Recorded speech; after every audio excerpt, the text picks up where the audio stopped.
All right, next. I'm well over 50, and I've been surveying for 45 years. And I started doing GIS 20 years ago.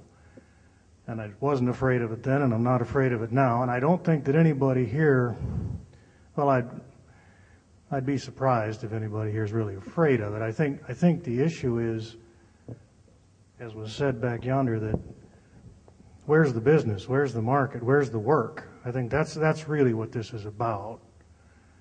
And I wanted to draw a distinction. There's a difference between applying GIS technology internally to a particular surveying organization and making things more efficient and better, and doing it externally, doing it as a service to external clients. There's a difference between those two things, and I would like to hear you speak to that, because really it's up to us if we want to apply GIS technologies to our operations, and I think we will see benefits. But developing that market outside and benefiting and profiting from that is a different question. To that point,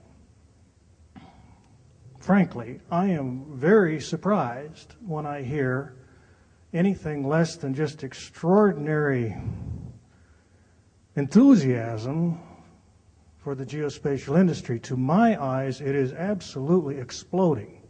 It's huge, and it's getting bigger. There's kind of a perceptual disconnect that I don't quite understand. We as surveyors feel like this is hard times and we're having a tough time making it, and do we want to do GIS? And oh my God, I mean, there is so much work that is out there that is available to us that we can grab a hold of. It's amazing. Now, what do I mean? Well, for example, Brent was talking about early today about the roads and how the car navigation systems are going to become more important and how the roads have to get more accurate. He said within a foot. Well, believe it or not, there's actually a spec. It's called an ADOS spec, and it's going to be about a meter. And that's real. That's not just, I mean, that's the truth. They're going to have to be within about a meter. We're talking about databases that are full of 14 million miles of road center lines. How's that going to happen? Bill Gale, who is from Vexel Microsoft, said that the consumer market when it comes to PNDs and car navigation and so on is $60 billion. There's two outfits that control all the road center lines. That's Navtec and TeleAtlas. Navtec was bought by Nokia for $8 billion, and TeleAtlas was bought by TomTom for $4.5 billion, and we're talking about these are hard times? My God, I mean, there is a tremendous opportunity, and it's not just LIDAR, and it's not just remote sensing, and it's not just GIS, it's all of these things together, and we are the people who know how to do this better than anybody. Why the long faces? Anybody want to respond? I'm not sure. I think there was a question there, too. There was? There was a question in the middle. Well, I can make a little comment about on the outside of your companies. I think just very easily to geo-reference your projects in 3D and go listen to Dave Doyle on one of his datum talks and understand how to report that and how to use that data again, combined with going to your clients or your potential clients' offices and see how they manage their data and see what they do with survey data when it comes to their office and the way they manipulate it, the way they work it around and bend it and change it, so that you can understand how to give it to them so that it becomes more valuable. I think that's an immediate thing that you can do. Jan, I'm just glad somebody finally admitted to being almost as old as me. Next. As you guys are wearing your business leader hats, I know you're all very active also in the educational community. I was wondering if you could talk about and address how the educational community could better help the business community meet its needs, both for incoming professionals. Peter mentioned a little bit about the four-year degree with an IT guru, but also how the educational community might better support you in educating the existing professionals in your organizations? It's an easy one for me, and that a very good friend of mine is Josh Greenfeld.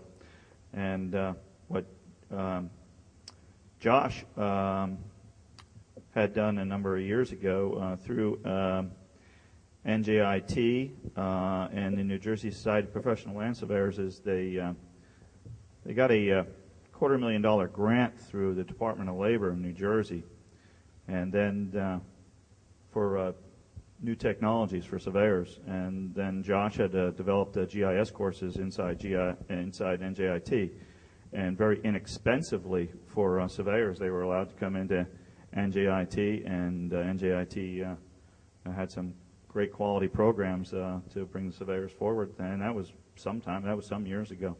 So that's one of the things that higher education can do for the surveyors. I think part of the answer, too, is something John said earlier, and that is for that practicing professional who's out there today, if the educational community really wants to help that group of people to become involved, is to provide something that does have a practical application to it in terms of the instruction. Because we all understand where the educational system is in preparing young people to think and create all the mechanisms where they actually really do start to learn. But for those professionals who are out there now, they're looking for something they can apply pretty quickly. And if there's a way for the educational community through the educators themselves to be able to help provide that, I think that would be a great help. There's a very tangible example here. Dr. Laramie Potts, who now is at the New Jersey Institute of Technology, is hoping to this fall run a hydrographic course, and to be able to have anyone who takes that course be able to go and get that certification, the ACSM hydrographic certification at the end of the course. I myself, I haven't been going to school for some time, to college, but I do hydrographic work and I don't have the certification, and that would certainly benefit me, so I will be taking that course if it's offered. So those are other things you can do. I volunteer to proctor your exam. I'd like to take that. There, do you need some money? I'd like to take that thing in a whole different Well, direction. that's unethical. What I think, and I think the way you asked the question is, what's the universities doing for the students today to make them better students, to better fit our needs? And I think from a technical standpoint, they're doing a great job. I think, and Kurt and Pete just talked about some programs that really epitomized what the universities are doing to better arm and train the graduates, the soon-to-be graduates, to come out and help us in our respective professions, with one exception. And I think that is what you said in business. And part of that is the way the universities are structured today, because of the makeup of their faculty, the requirements for their faculty, it makes it very difficult for them to attract someone who has both business experience and the academic credentials necessary to teach. And what we need to instill in the students today is not only the great technical abilities, which they certainly need and certainly are exposed to, but also the entrepreneurship.